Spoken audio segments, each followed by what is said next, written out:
परिवार की गांव की 10 करोड़ महिलाएं आर्थिक रूप से आत्मनिर्भर बन रही हैं। और जब महिला आर्थिक रूप से आत्मनिर्भर बनती हैं, तब परिवार की निर्णय प्रक्रिया की हिस्सेदार बनती हैं, एक बहुत बड़ी सामाजिक परिवर्तन की गारंटी लेकर के आती है। मुझे गर्व है इस बात पर, लेकिन साथ साथ मुझे गर्व इस बात का भी है कि हमारे सीईओ आज दुनिया भर के अंदर अपनी धाक जमा रहे हैं। भारत के हमारे सीईओ विश्व भर में अपनी धाक जमा रहे हैं।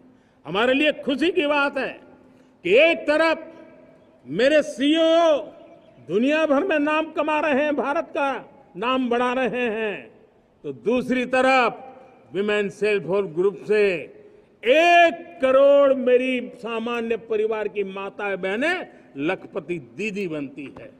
मेरे लिए ये भी उतना ही गर्व की बात है। अब हमने सेल्फ हेल्प ग्रुप को 10 लाख रुपए से 20 लाख रुपए देने का निर्णय किया है। अब तक 9 लाख करोड़ रुपए बैंकों के माध्यम से हमारे इन विमेन सेल्फ हेल्प ग्रुप को मिले हैं, और जिसकी मदद से वो अपने अनेकविध कामों को बढ़ावा रहे हैं। मेरे साथियों, मेरे नौजवान इस तरफ ध्यान दें। स्पेस सेक्टर एक फ्यूचर है हमारे साथ जुड़ा हुआ, एक महत्वपूर्ण पहलू है। हम उस पर भी बल दे रहे हैं। हमने स्पेस सेक्टर में बहुत रिफॉर्म किए हैं। जिन बंधनों में हमने स्पेस सेक्टर को बांध के रखा था, उसे हमने खोल दिया है। आज सैकड़ों स्टार्टअप्स स्पेस के सेक्टर में आ रहे हैं। वाइब्रेंट बनता जाता हमारा स्पेस सेक्टर भारत को एक शक्तिशाली राष्ट्र बनाने का एक महत्वपूर्ण अंग है, और हम इसको दूर की सोच के साथ मजबूती दे रहे हैं। आज private satellite, private rocket launch हो रहे हैं। ये गर्व की बात है। आज मैं कह सकता हूं, जब नीति सही होती है, नियत सही होती है और पूर्ण समर्पण से राष्ट्र का कल्याण यही मंत्र होता है, तो निश्चित परिणाम हम प्राप्त करके रहते हैं। मेरे प्यारे देशवासियों, आज देश में नए अवसर बने, तब मैं कह सकता हूं 2 चीजें और हुई जिसने विकास को एक गति दी है, विकास को एक नई छलांग दी है। और ये है, पहला है आधुनिक इंफ्रास्ट्रक्चर का निर्माण। हमने इंफ्रास्ट्रक्चर को आधुनिक बनाने की दिशा में बहुत बड़े कदम उठाए हैं। और दूसरी तरफ सामान्य मानवीय के जीवन में जो बाधाएं हैं, ईज ऑफ लिविंग का हमारा जो सपना है, उस पर भी हमने उतना ही बल दिया है। पिछले 1 दशक में अभूतपूर्व इंफ्रास्ट्रक्चर का विकास हुआ है। रेल हो, रोड हो, एयरपोर्ट हो, पोर्ट हो, ब्रॉडबैंड कनेक्टिविटी हो,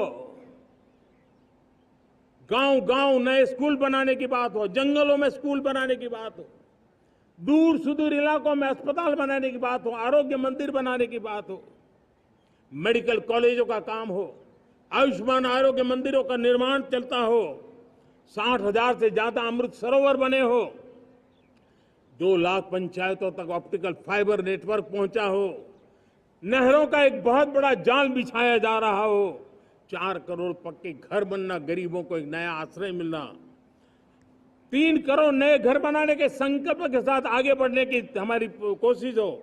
हमारा पूर्वी भारत, नॉर्थ ईस्ट, उसका इलाका आज इंफ्रास्ट्रक्चर के लिए जाने जाना लगा है।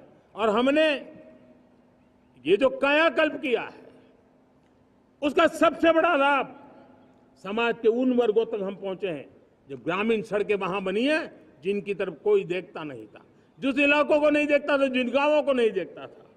दलित हो, पीड़ित हो, शोषित हो, वंचित हो, पिछड़े हो, आदिवासी हो, जंगल में रहने वाले हो, दूर सुदूर पहाड़ों में रहने वाले हो, सीमावर्ती स्थान पर रहने वाले हो, हमने उनकी आवश्यकता की पूर्ति की है। हमारे मछुआरे भाई बहनों की आवश्यकताओं को पूरा करना, हमारे पशुपालकों के जीवन को बदलना, एक प्रकार से सर्वांगीण विकास का प्रयास हमारी नीतियों में रहा, हमारी नीयत में रहा है, हमारे रिफॉर्म में रहा है, हमारे कार्यक्रमों में रहा है। हमारी कार्यशैली में रहा है।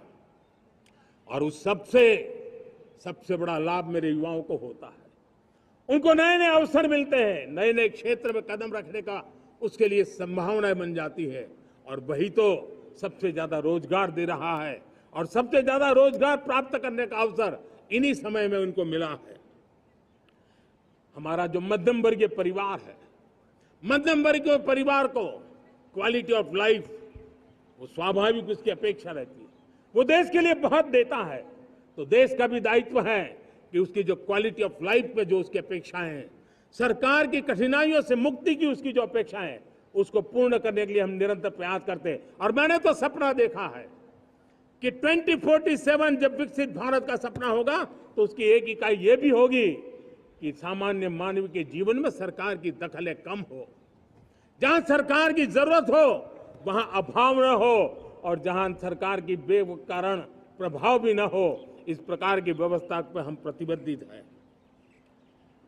मेरे प्यारे देशवासियों, हम छोटी छोटी जरूरतों पर भी ध्यान देते हैं, हम छोटी छोटी आवश्यकताओं पर ध्यान देते हैं और उसको लेकर हम चलते हैं।